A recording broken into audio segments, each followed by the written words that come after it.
an architecture media podcast, supported by the Australian Institute of Architects, produced on Boon Wurrung country.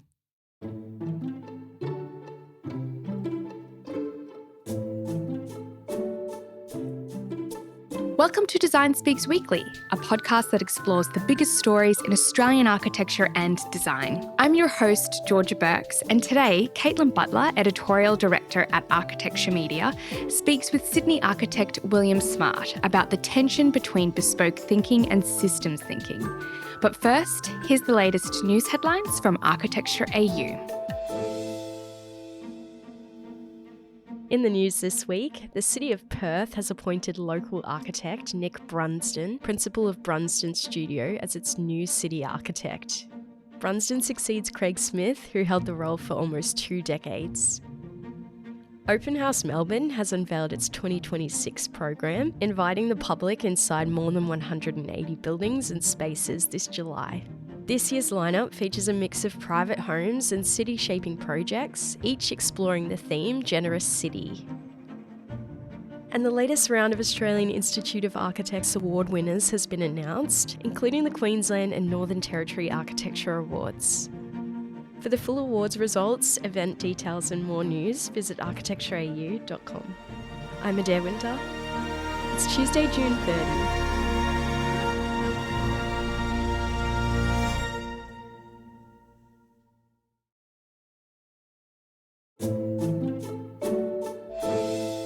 William Smart is the founder and creative director of Smart Design Studio, a practice that has delivered a wide range of projects from large-scale master plans and cultural buildings to private houses and product design. In this episode, Katelin Butler, editorial director at Architecture Media, speaks with William about whether or not the drive towards scalability and standardisation is redefining what creativity, craft and customisation means. William, welcome to Design Speaks Weekly. Thank you. It's a pleasure to be here. So, William, your practice is interested in both bespoke thinking and systems thinking in design. And I would say that in more recent years, collaboration with other experts and prototype development has become increasingly important to your work. And then more broadly, there has been a stronger push towards architecture as part of a larger network of relationships with solutions that are adaptable, scalable, and standardized. How do you define the main difference between bespoke thinking and system thinkings in design? I think it's a great observation and a really interesting question. I'd sort of reflect upon it to think that a lot of our work is about being very resolved and imperfect at the same time. So in our projects, you'll see mostly we do unpainted walls, soap finish wood, but no bulkheads. So it's not accidental, but it's very deliberate in that.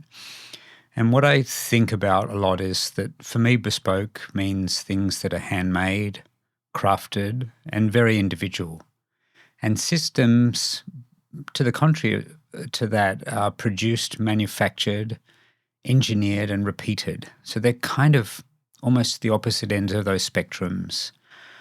In our work, we do mostly very singular materials. So a building will be made out of brick, and it's rare that we would do some brick and some timber and some concrete. We would just do a brick building.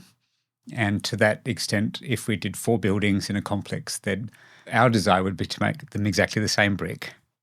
Now we would do brick or concrete or wood or different materials, and just having that quite singular approach pushes us to move to the edges of that material, to really consider the junctions and how the materials are made, what is the nature of the material, how does it come together, how will it be installed, how will it appreciate and develop over time, and what makes that material successful is kind of something we're thinking about. So our systems thinking is very much led by the material and pushing that to the edges.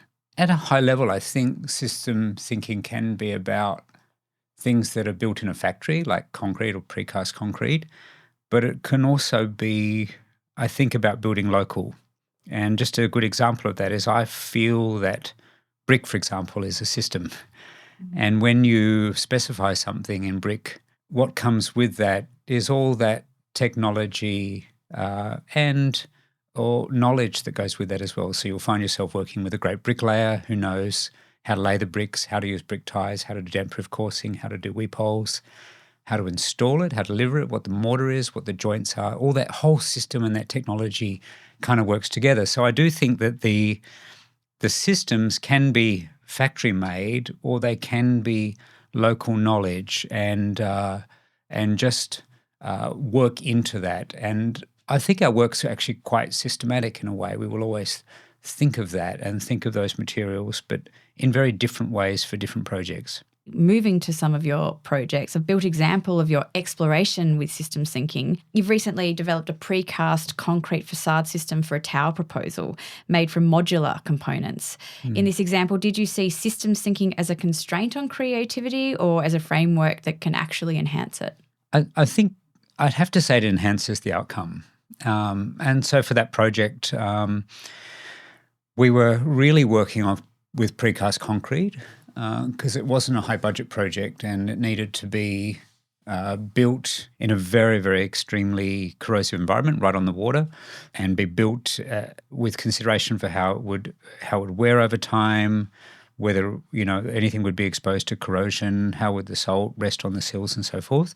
What we were kind of acknowledging in that process was just how the concrete panels would be poured, and how you get them out of the mould, and how you put them onto a truck and transport them. They were made in Brisbane in that particular case, and how they'd be transported on a truck to the particular site and then stored and then lifted. So all those kind of elements come into it. And I think when you're thinking at a conceptual level, you might be having an idea of what the building is about, what its purpose is, what the mood of the building is like, and how it would fit into its environment. And that's probably not so much about that. But when you develop the idea over time and how you would mould these elements and how you'd build them and how they fit together and how they working with other materials like windows and doors, then the whole of the system comes together. And I've come to feel that it's the joints that make or break it. It's the edges and the corners, in this case whether you'd have an arrest corner or a sharp edge, that again make or break it. And we work really hard on that. One thing I would say is very beneficial to working in something that is made offsite is to standardise elements. And so on that particular project, which is a horseshoe shape, it is all repeated elements. So there's a ladder on the project which is curved in section, and that ladder is exactly the same on every single bay of the building. And then all of the balconies that span between those ladders are the same width, and the planning falls into that. So you kind of see a lot of architects, particularly in Britain, the kind of high-tech architects of the 80s and 90s, Norman Foster, Richard Rogers, those kind of people, they would often have a grid, work to the grid, so that the system could be developed and explored. And it kind of naturally leans towards that way of working. And I feel that on that particular project, all those little elements of how it came together were really carefully detailed, and therefore it looks very simple and effortless. But all of the work is in not letting the effort show. Yeah, of course. Well, I guess what you're saying is that bespoke thinking and systems thinking and design are not mutually exclusive at all, because there's still creativity to be found in the detail and how it all comes together in the end. Yeah.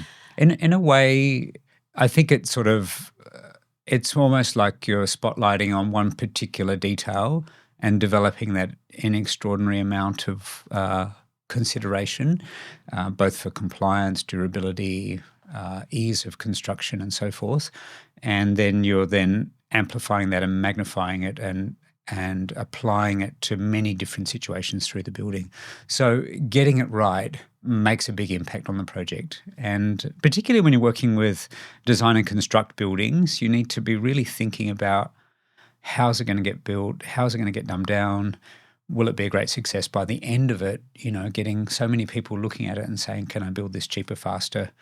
How can it be cut back or reduced? I think they're the kinds of things we'd be thinking about in those projects. Yeah, so you need to be thinking of everything to ensure that the system stacks up, That's I right. guess, That's right. and can't be dismantled in some ways. That's right.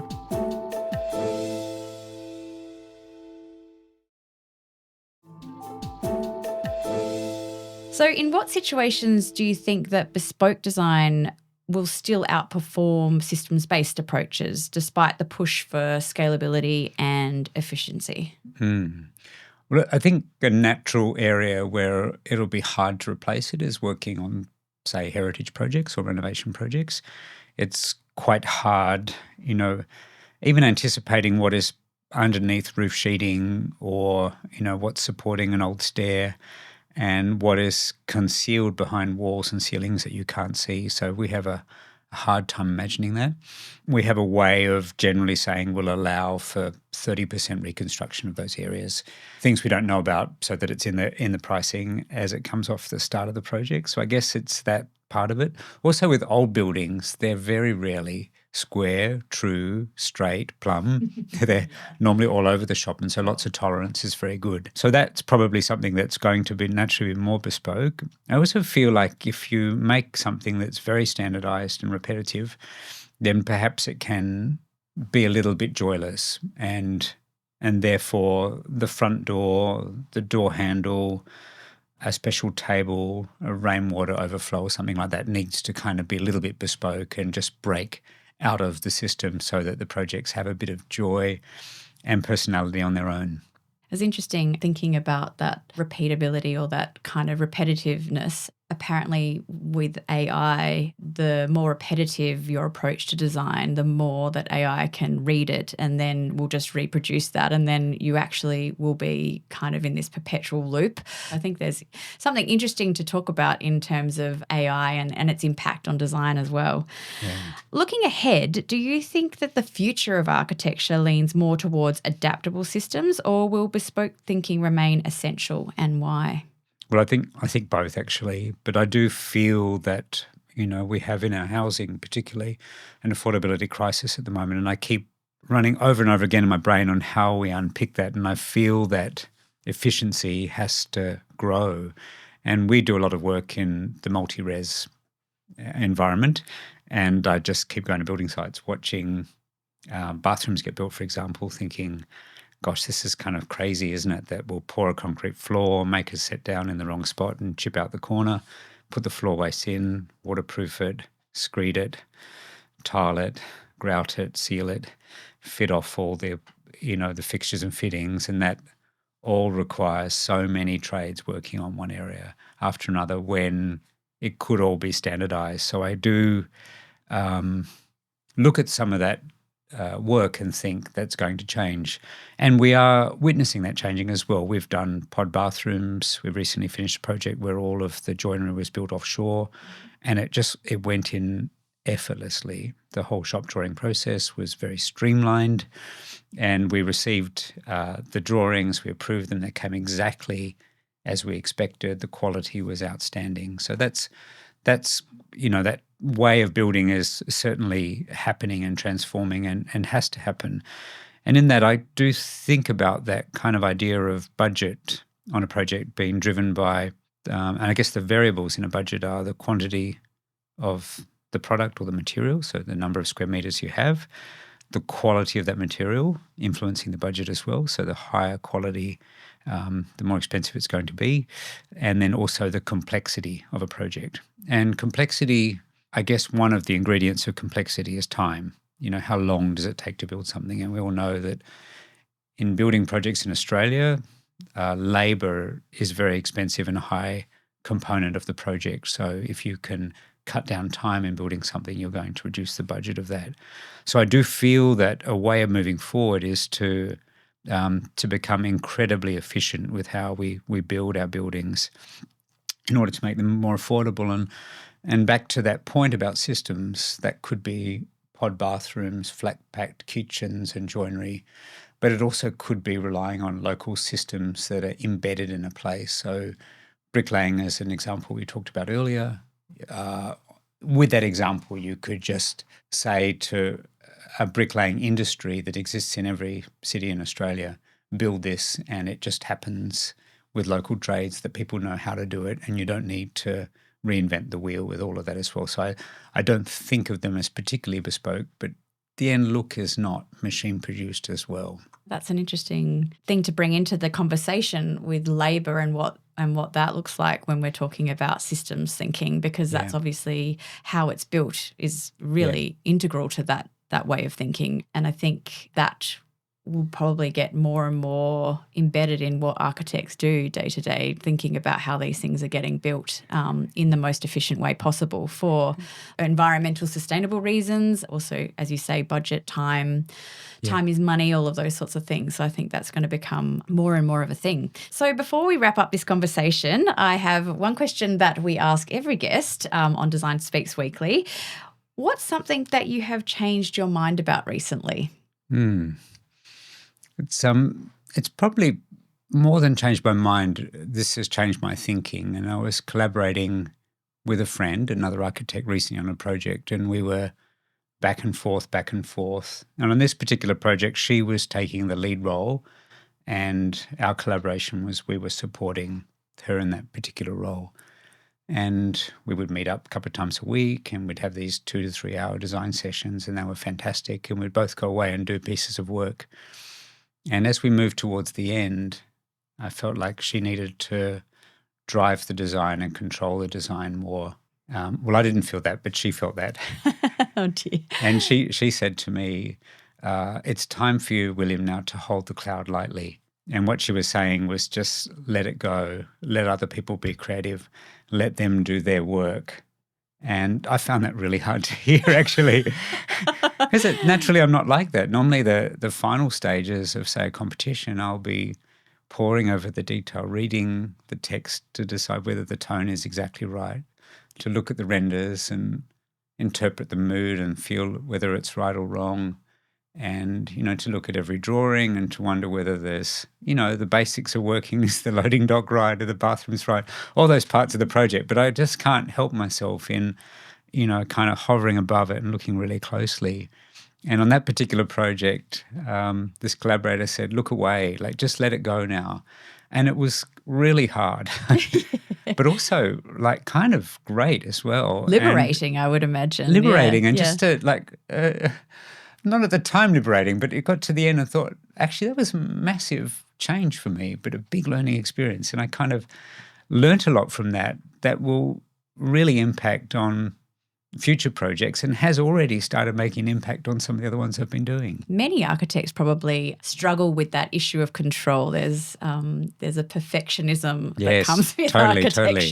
Yeah. You want to get everything right and be across all of the details, of course. But sometimes letting go might actually lead to a better outcome perhaps, or or knowing when to do that maybe is best, where you do actually need to spend the attention or take the time, and when you do need to let go. So I've felt the other side of that as well. I've felt at times I'm being micromanaged, and I want someone just to let me breathe a bit and do better work by giving me space to do it. So it was kind of an amazing transformation in how I think. Yeah, that's a great thought to end our episode on today.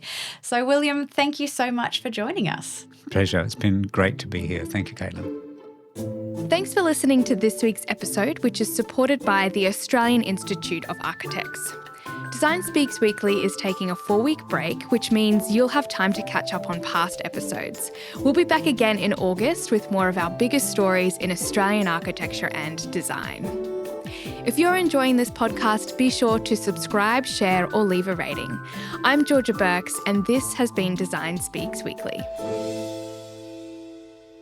Design Speaks Weekly is produced on Boon Wurrung country. We acknowledge the traditional custodians of country throughout Australia and recognise their continuing connection to land, waters and culture.